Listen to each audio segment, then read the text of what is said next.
Hello everyone and welcome. I'm Mario and today we're going to be unboxing something a little bit different. Stick around. So here we have it, the Gourmia FoodStation Smokeless Grill, Griddle, and Air Fryer. This is normally different than what I normally look at. If I had an air fryer oven and I was happy with it, I would not likely buy something like this. If I had a regular air fryer, maybe. But this thing comes with a few different types of trays. It comes with the air fryer tray, it comes with a grilling tray, and it comes with a skillet.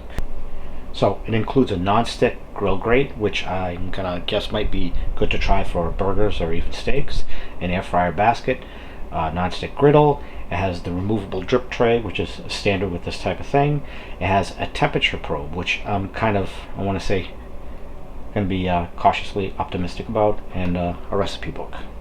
Now in the display you'll see it has a flip open glass lid. It has a temperature readout. It goes to at least 500 that we can see, and the internal temperature of the food using the probe. They're showing 6 burgers in here, but based on the size that I saw on display at Costco and the fact that it shows 6 burgers, I'm gonna have to guess that those are pretty small burgers.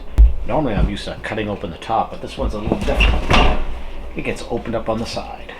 Now this is normally I think $90 at Costco, and it's currently on sale until just about Christmas, somewhere in there, for 60 bucks. So it's pretty much a bargain, but I guess we will see.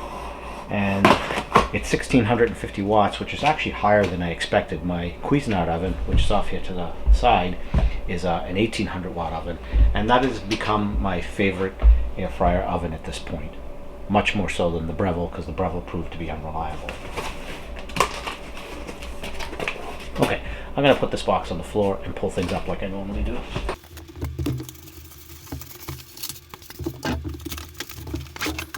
Okay, pull up the whole unit itself.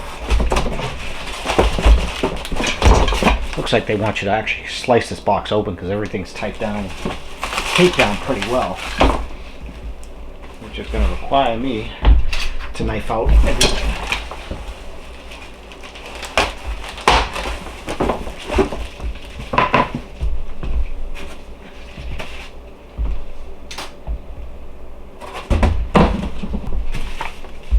Okay, we got an envelope here, which I assume just has the manual and some cooking tips and what to and not to do. And right away I was going to use this on my cooktop because it was going to be off, and it's saying don't do that. I do have a bamboo top for this oven, so I could use that underneath here, which is a possibility as well.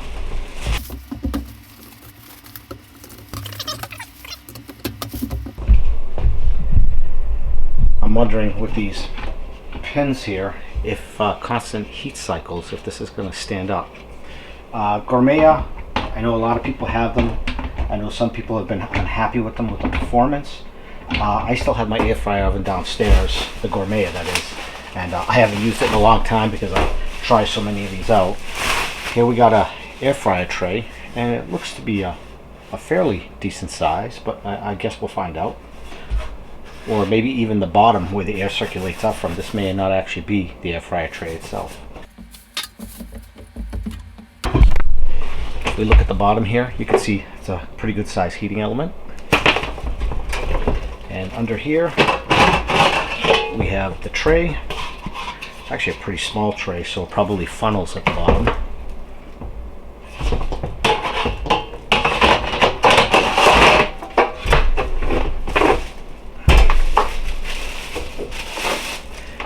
It is a grounded outlet, which is nice. I know my Cuisinart, I should say a grounded plug. The Cuisinart is not a grounded plug, and it has a metal casing, and that always concerned me. It's a very short plug. I would say it's probably less than 3 feet. Yes. Let's take a tape measure. This is about 33 inches. We're going to have to wash all these things before we actually start cooking. I'm going to place this in the bottom, place this tray on top, or the lid I should say. Here's the grate itself, I guess for burgers and steaks and whatnot. So that would actually go straight on the bottom. This apparently goes in the drip tray. Let's lower this a little bit.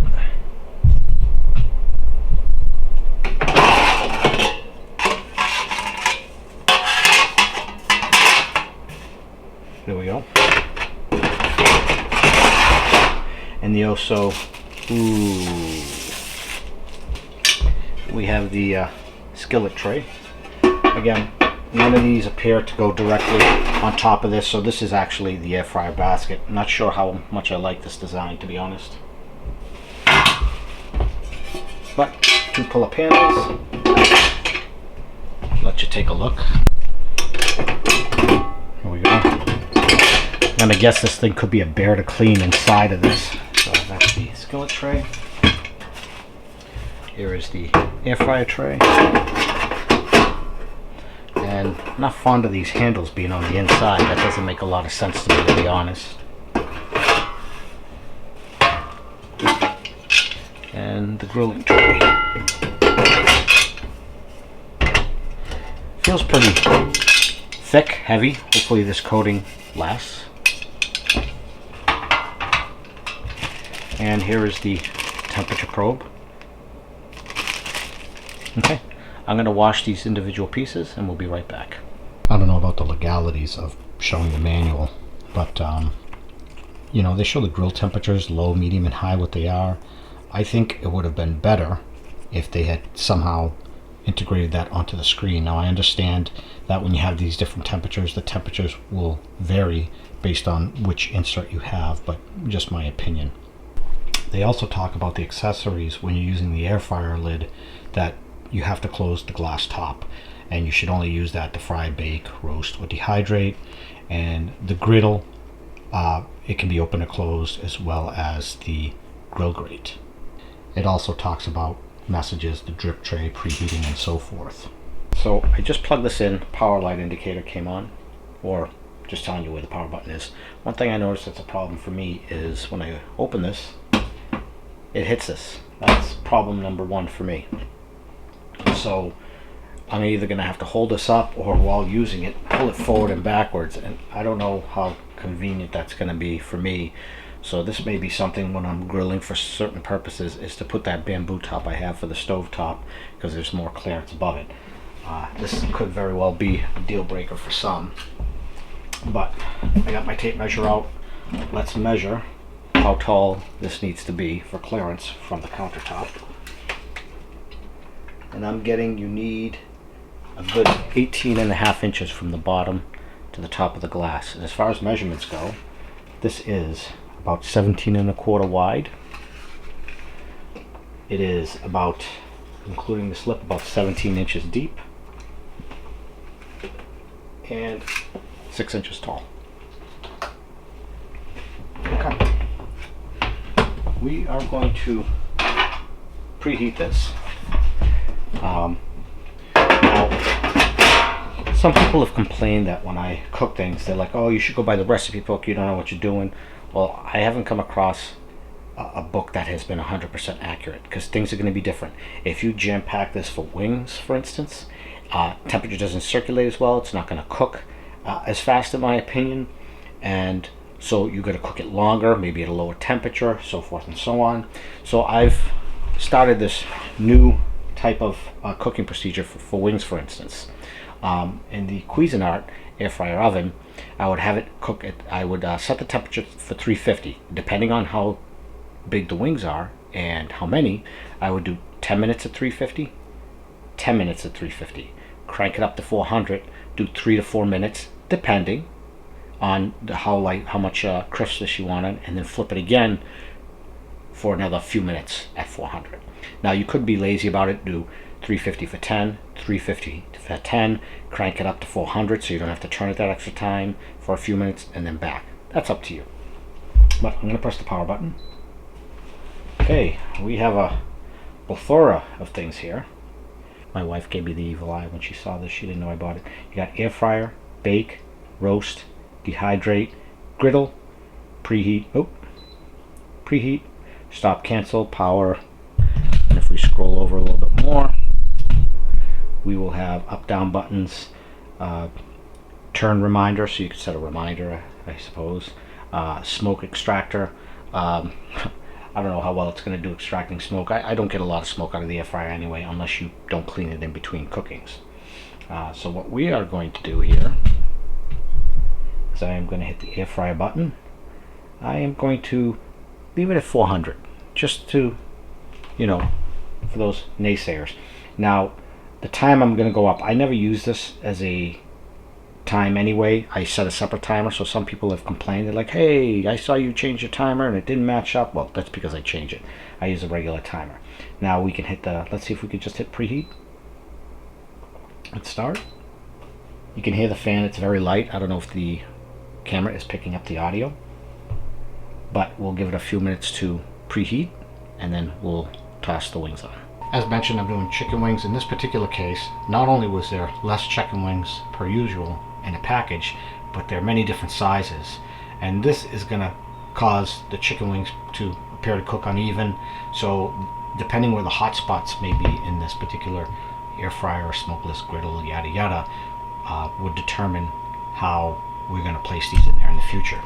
I have my own mixture. This has pink Himalayan salt, ground black pepper, white ground pepper.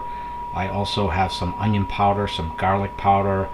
I put in some cayenne pepper, and I think some what do we call it here? Paprika, sorry. And so this has got a mix of that, and I make it in batches because it's much easier to do that way, unless I throw everything into a bowl and put the individual on. But let's spice this up a little bit. Yes, I'm putting a lot on. Don't judge me. Now this is just a prep pan. Usually with the air fryer oven, I use the tray for prepping, but in this particular case, I am not. So the tray will be hot when I put it in there. Now, after a few minutes, the fan speed actually kicked up. It's pretty quiet considering most air fryers aren't that quiet. The grill grate, what I'm concerned about, and I'll show you with my Cuisinart, is you have a lot of airspace in here for any of that stuff you air fry. With this, not so much. I don't know how much of a difference that's going to make, since the heating element is on the bottom and the air is coming over the top. It's probably going to be hard to judge the crispiness, so before I could just kind of pop open this door and take a look on the air fryer oven and see quickly what I needed to do. With this, I might actually have to turn the chicken over just to see how it's browning up. So we're going to lift this, and I'm going to hold this up, and I'm going to start popping things in there. Now, the recipe book that comes with this says 400 for 20 to 25 minutes. I'm going to set about an 8 to 10 minute timer to see where we end up. Don't look at that timer, because I'll probably change that again as I go, and we'll be back in a bit. For those of you who are wondering about the temperature probe here, it's on preheat after I started, and I'm going to tell you why. I was curious why I didn't show the temperature sensor. So I went to plug this in to the side, so it plugs into the side here at the base, and when you plug it in,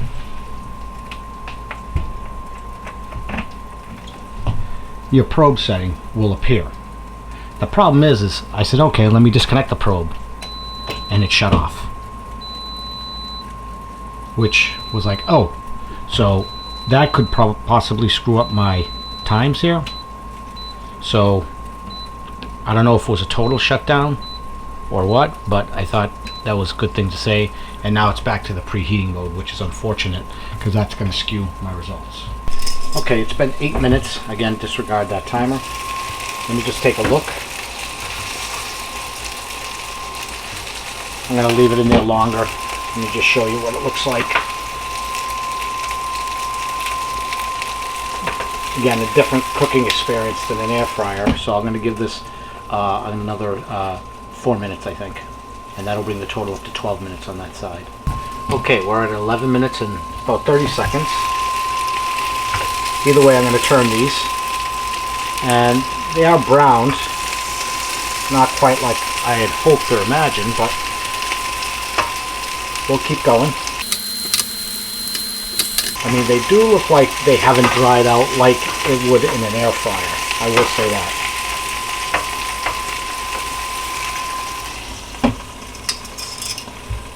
And for curiosity's sake, I'm actually going to stick the temperature probe in there. This is actually already up to temperature, but I want the other side to have some crisp to it, some grill to it. Anyway, we'll check back again in a few minutes. Okay, it's been about another 4 minutes. I'm just going to check the temperatures here. I'm sure the temperature-wise, they're done. 165 is the minimum you want for poultry. Yep, that's good. And the smaller ones, I'm going to assume that they're even a higher temperature. Yeah, we're hitting 180 with these smaller ones at least. So, I am going to turn this off. And I'm going to grab some of the ones that I would prefer to eat. You can see they're crisp, but it's not air fryer oven crisp. And it's definitely not your traditional air fryer, as we all know and love.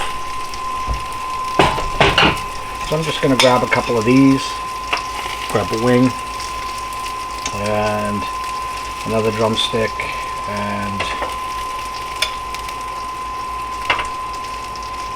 we're going to take a picture of this for the video. And just powered down the fan. That was only about a minute there, and then we'll check them out even closer.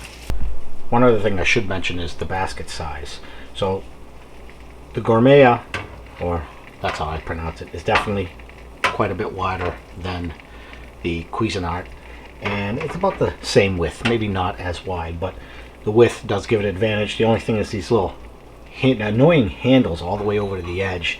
It's going to make it more difficult to get chicken in and out of here. So I don't know why they decided to do that with this versus those metal pull-up handles. So here's the shot of the chicken. I mean, there is some, I guess, crisp to it, or some crust, but I guess it's going to be a matter of whether I like the taste or not, or the texture, because it's not crispy. So I'm going to try a flat. So if you don't like to see me eat, now's the time to turn it away. That's what the flat looks like. And I suppose one way I could get it to crisp up a little bit more is, garlic powder tends to brown, or you could add some baking powder or baking soda, I guess, whatever you prefer. But from a keto standpoint, my newest dog here, I got 3 now. The last video, I think I only had 1. Now I got 3.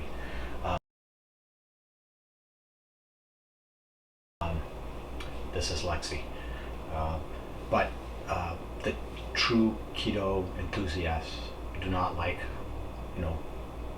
baking powder, baking soda.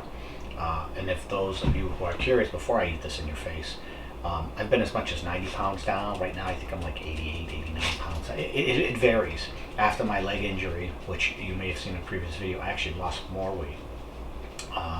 Go figure, right? So again, if you don't want to see me eat, turn away now. And these are hot. Now I will say that these are have more juice in them than if the air fryer, because the air fryer does tend to burn it out. Look away. Here's your final chance.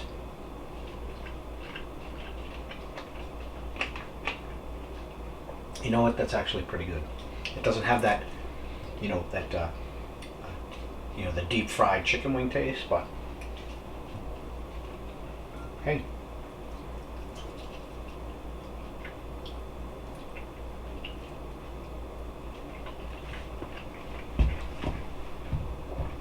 That's actually pretty good. Here comes the finger licking.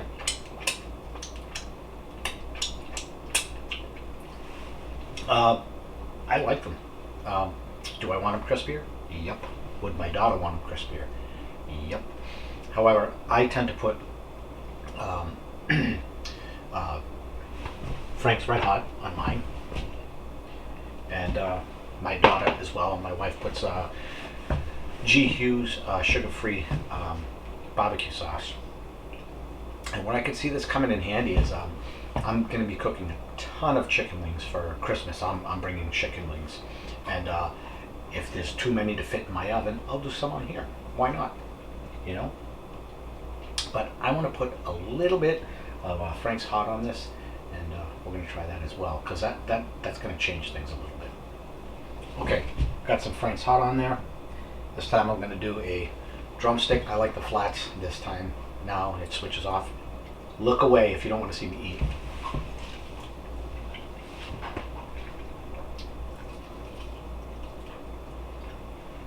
It's still good, but what I noticed with the Frank's Hot, it's taking away some of that crispness for me.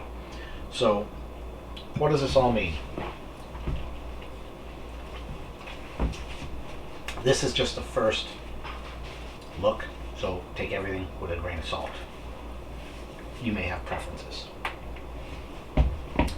If you have an air fryer oven and you like it, don't buy this. Again, first impression. If you have a regular air fryer and you're considering this, I'd say that's a toss-up. Because most people with smaller kitchens are going to want to look for one device. If I had a huge kitchen, I'd have a regular air fryer, an air fryer oven, and the air fryer oven, the Cuisinart does a good job with toasting as well. And ooh, I got some keto hamburger buns. This is very exciting too, because now I can enjoy having a hamburger. It's called Unbelievable Buns, and they're all on the pricey side, but you know what? It's nice to have that bun again. 3 carbs per hamburger bun. They have hot dog buns. Anyway, I'm going to do additional videos. I'm going to do burgers. I'm going to do a steak, some other things, just to kind of get a feel for this. Maybe I'll do some bacon on this as well, because I can't remember the last time I personally used the oven. I did use it to test making chicken wings in, because I hadn't made them in the oven for so long. I kind of forgot how I used to do it.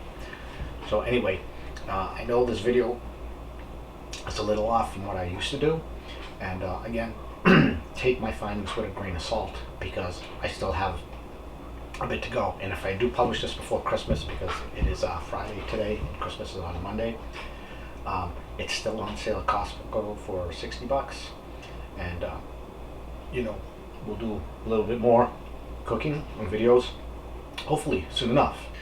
So one thing I should mention is I'm going to try it like I do in the air fryer oven, or you could say the air fryer first. Is I'm going to do 350 for 10, 350 for 10, and then, you know, 400 or higher probably for a few minutes, 3-4 minutes, and then flip it again the same way. With the regular air fryer, if you can do 360 with that, that's great. That's something Joe Duff mentions. His family owned a wing business, and he was talking about that. So that's where I got that from, and that's how I cook them all the time now. Anyway, thanks for watching. If you like and appreciate this video, please consider giving a thumbs up. Please consider subscribing. Hit that notification bell so you know when I put out a new video. Thanks a lot. We'll see you on the next one. We are going to unplug this air fryer, folks.